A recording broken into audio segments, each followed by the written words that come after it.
Ciao, c'est GLG et je vous souhaite la bienvenue dans cette nouvelle vidéo. Aujourd'hui, on va parler d'une montre. Alors, pas une montre connectée, une montre squelette, mais surtout une montre Xiaomi.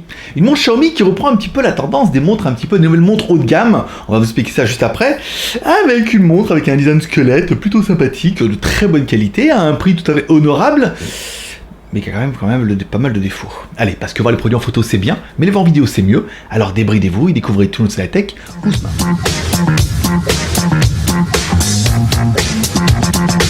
Si tu ne le sais pas, je te le rappelle, tous les jours du lundi au vendredi, on fait un live dans une quotidienne avec GLG part en live du lundi au vendredi entre 16h et 17h sur GLG Vidéo, qui est mon autre chaîne, et on parle un petit peu de l'actualité high-tech, des nouveautés, des films, des séries télé qu'on peut trouver sur les réseaux sociaux. On peut parler pas mal de choses. Ça dure 30 minutes, c'est tous les soirs, ça permet de te détendre un peu. Bah ouais, c'est bien. Aujourd'hui, on va parler d'une montre. Alors une montre automatique, une montre pas connectée, mais une montre surtout de la marque Xiaomi, une montre Siga. Alors bien sûr, c'est vendu sous la marque Siga, c'est Siga qui la fabrique, mais c'est vendu sous la marque Xiaomi parce que business oblige. Une montre automatique plutôt jolie, qui a un design squelette, plutôt quali, avec pas mal de choses assez intéressantes. Pour faire un peu d'historique, cette montre suit un petit peu la tendance imposée par ou lancée par Seven Friday, qui est une marque de montre. Alors c'est des designs en Suède, en Allemagne ou en Suisse, comme tu voudras, avec des mécanismes japonais et qui sont assemblés en Chine. Là tu te dis, oui voilà, c'est un bon mix, c'est un bon pot, avec des prix qui sont plutôt correct dans l'ensemble. Une montre Seven Friday, ça vaut environ 1200$ en moyenne pour les modèles entrée de gamme. Alors ils ont déjà contré un petit peu le dossier en se disant, si c'est fabriqué en Chine avec un mécanisme japonais, les Chinois peuvent le faire, donc ils ont mis une puce NFC dedans, et surtout ce que vous allez payer, c'est énormément de marketing pour vous faire passer un petit peu la pilule en disant, bah c'est qu'une montre assemblée machin avec plein de trucs, mais qui vaut 1200$, donc il y a beaucoup de marketing et surtout un design qui est hors norme. Le gâteau était trop beau, cette marque aura été suivie par la marque Code 41 qui fait la même chose, simplement. Un design, alors eux, c'est soit en Allemagne, machin, pareil, le même délire. On importe les mécanismes du Japon, avec un très très beau mécanisme japonais, pour ceux qui connaissent un petit peu les montres automatiques, et ils les font assembler en Chine, et du coup, ça fait des montres, Code 41. Bon, là, les prix sont plus raisonnables, on est plus dans les 600-700€. Donc quand on voit arriver Xiaomi avec une montre dont le design est relativement proche, un mécanisme rond dans un design carré, transparent, avec un verre saphir plutôt quali, haut de gamme machin, avec un mécanisme dont on sait pas d'où il vient mais qui a l'air plutôt quali, on se dit tiens, ils ont suivi la tendance, et comme c'est une montre qui vaut moins de 150€, qui est à peu près le coût de production de la montre, et environ des 100€, quand on aura le mécanisme, les machins comme ça, loin des 100€ maximum, on se dit que c'est possible pour la marque de proposer la même chose à un prix ultra choc sous la marque Xiaomi. Et d'ailleurs, c'est ce qu'on attend de Xiaomi. Alors qu'est-ce qu'on aura? On aura une jolie montre qui fait 4x4, oui, c'est un beau petit carré, par 1,5, donc elle est plutôt épaisse, mais enfin bon, ça paraît normal, et 118 grammes, la montre paraît pas si lourde que ça, en fait, on se rend compte que, mais bon, voilà, elle fait quand même ses 100 grammes, bon, c'est à prendre en considération ou pas. Dans le contenu de la boîte, c'est pas mal. On aura bien évidemment la montre, donc il vous sera livré démonté avec des bracelets interchangeables. Ça, c'est plutôt classe en fait. Vous avez directement un petit loquet derrière chaque petit bracelet qui permet d'ouvrir et d'enlever. Donc vous pourrez passer du bracelet cuir, un joli bracelet cuir. C'est vrai qu'il est très quali, ou un bracelet métal si vous êtes plutôt métal. Si vous êtes plutôt cuir et moustache, tu vois, ou métal, ça dépend. Après, chacun voudra, mais il y a dedans, il y a les outils, il y a tout ce qu'il faut. C'est agréable à livrer dans une jolie boîte en forme de livre et tout. Ah, le packaging, ça pète. Bon, quand c'est une montre mécanique, tu vas la recevoir, elle sera pas rechargée, donc tu vas vouloir la recharger sur le côté. Voilà, tu remontes un petit peu le truc, soit tu la secoues bien comme il faut pour pouvoir la recharger, soit tu la remontes un petit peu, et là, la première chose qu'on se rend compte, c'est que ça sonne creux. Alors, je vais essayer de vous mettre un petit peu le micro à côté de la montre, je sais pas si vous allez entendre la différence, mais on va déjà essayer.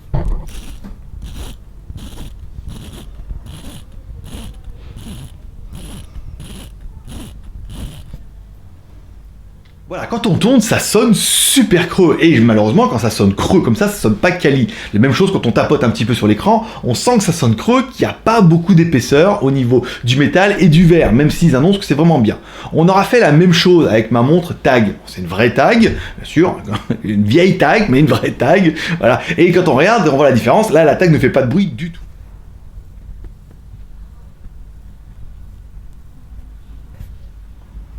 Bon, on est d'accord, c'est pas le même prix. Mais prenons par exemple notre copie de montre Seven Friday. Alors j'ai fait une vidéo où j'explique la copie de montre Seven Friday, A, AA, AAA, achetée en Chine. Je veux dire, les Chinois, à partir du moment où ils ont pu acheter les mécanismes au Japon et qu'ils les faisaient assembler chez eux, il leur a pas fallu bien longtemps pour qu'ils nous fassent un petit peu les mêmes, mais moins bien, forcément. Et ben là, quand on tourne, il y a un petit bruit, mais la montre est quand même relativement cossue, ça sonne pas aussi creux.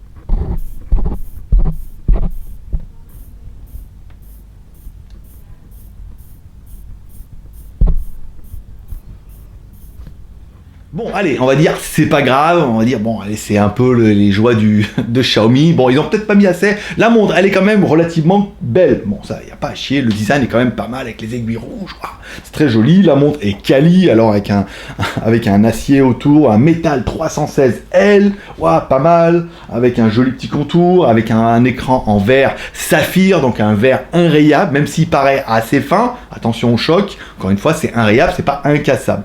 Donc bon, il y a un verre saphir et tout, la montre fait quand même relativement quali au niveau de la finition, même si ça sonne creux, on est d'accord.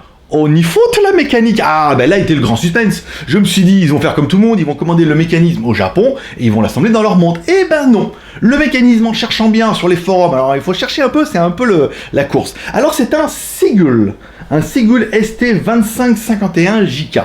Alors c'est un très bon mécanisme. Sigul, c'est une grosse marque de montre en Chine. Apparemment, beaucoup disent que c'est un peu du copier-coller de chez Rolex au niveau de la conception, mais apparemment ça fait le taf, c'est très quali. Là où le détail est assez intéressant, c'est que Xiaomi, directement sur sa fiche technique, vous dit que c'est du Sigul, mais c'est du AAA. Alors ceux qui auront déjà vu ma vidéo, AAA, on vous rappelle, c'est de la contrefaçon de merde, AA, c'est de la contrefaçon de qualité, et AAA, soit c'est de l'original, soit c'est de l'équivalent quasiment à de l'original. Alors est-ce que c'est un mécanisme qui est quasiment une copie conforme du Sigul? Est-ce que c'est un Sigul?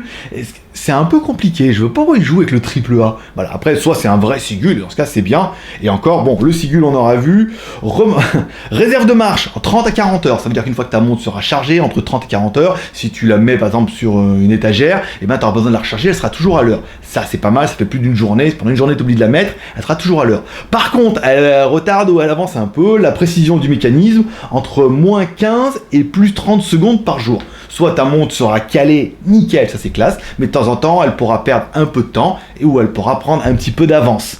Entre 15 et 30, c'est quand même beaucoup. On va savoir, oui, on parle des Rolex ou des montres les plus haut de gamme qui ont une précision de poil de cul tous les jours. Là, on a quand même une variante et sur certains forums, certains nous disent qu'apparemment, elle avance un peu.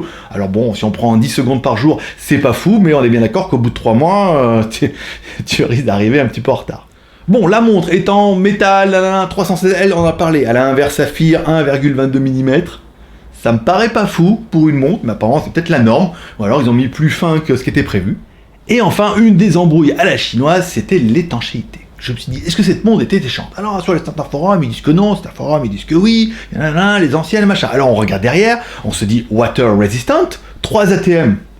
Alléluia. Eh ben non. Pas alléluia. Justement, quand on regarde un petit peu sur les sites, on met ATM. Quand on cherche ce que c'est qu'ATM, eh ben 3 en fait simplement c'est une espèce de truc de pression. Là où ils disent 3 ATM, ça veut dire que la montre est théoriquement étant jusqu'à 30 mètres. Elle est que water résistante. Elle est que water résistante, ça veut dire qu'elle résiste que aux projections d'eau.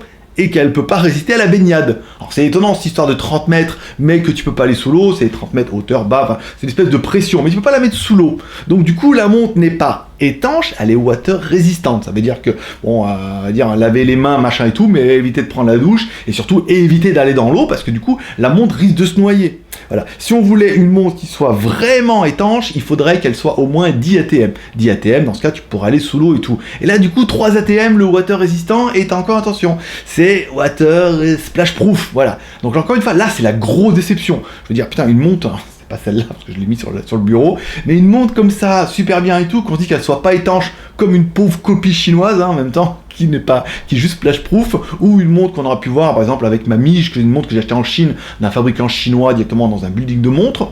La montre est plutôt sympa, mais elle n'est pas water résistante, du coup elle doit être à 3 ATM comme elle et tout. Là par contre pour moi c'est le gros point noir de la montre. Je veux dire quand même les mecs, toutes les autres elles le sont, pourquoi ils n'auraient pas pu le faire?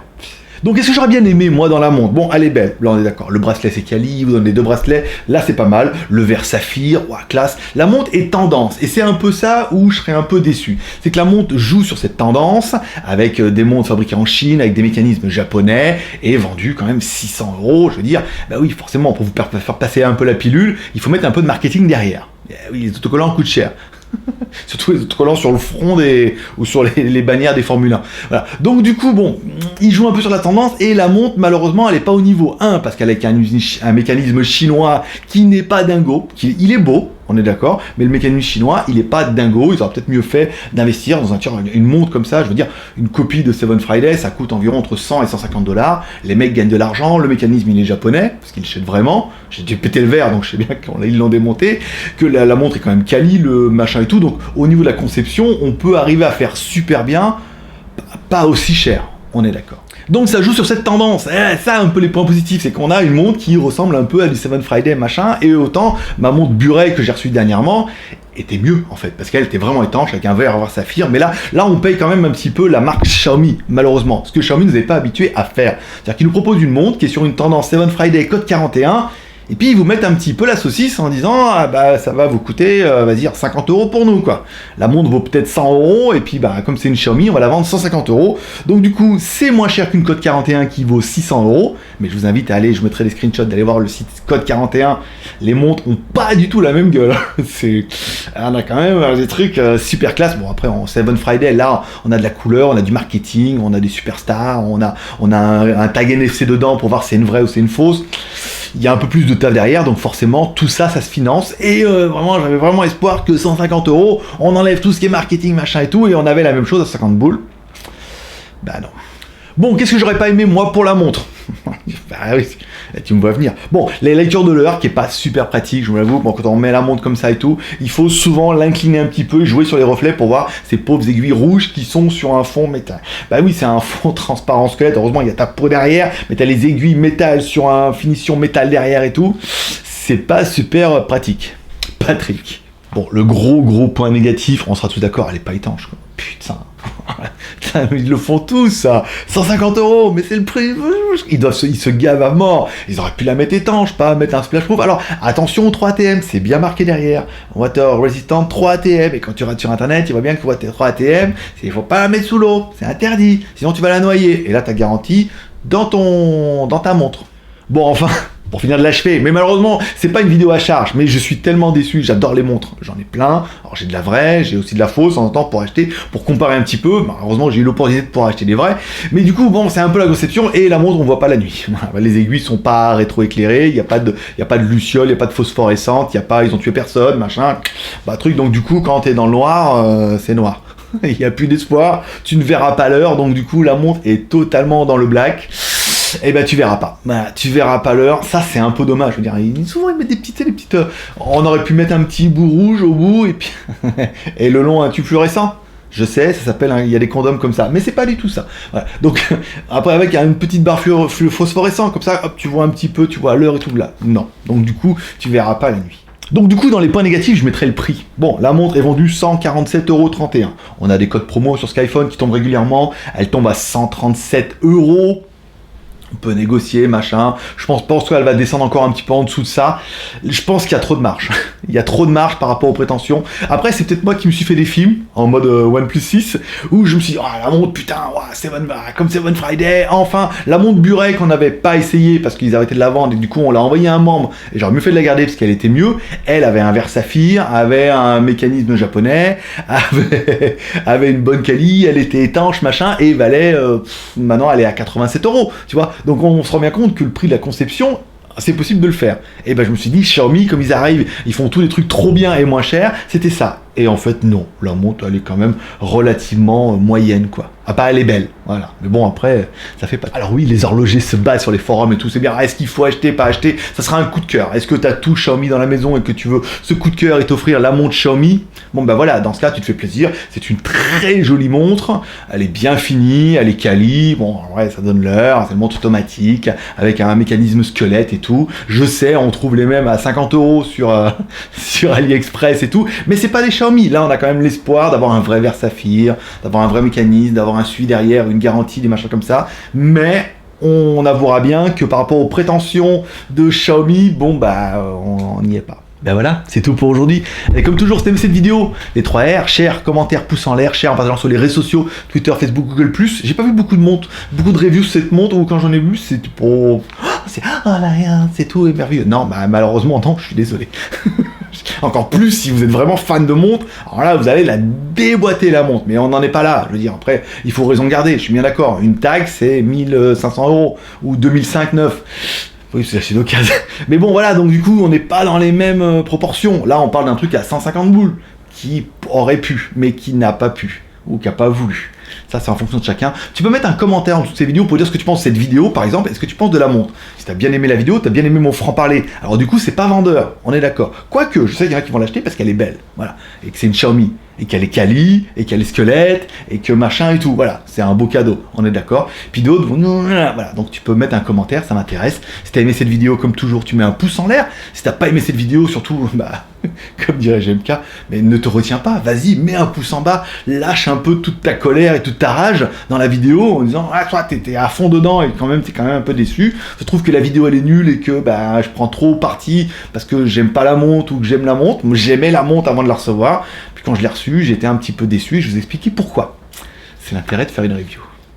Allez, et pour être sûr de rien louper, bah oui, parce que vendredi, il y a une vidéo sur le petit haut-parleur Xiaomi avec intelligence artificielle où tu fais « Ni Checha », tu lui parles en chinois et elle te répond, elle exécute et que ça fait haut-parleur et tout. Un espèce de concurrent du Google Home à 50 €. Oh, qu'est-ce que ça vaut? Ah, tu verras ça vendredi. J'aurais pas teasé, hein, mais moi je serais toi, je m'abonnerais en cliquant en bas droit sur ma gueule. Tu cliques sur la cloche, bien sur notification et vendredi, on fait la vidéo de ce haut-parleur connecté Xiaomi, machin, avec l'application et tout là. On va bien rigoler, hein.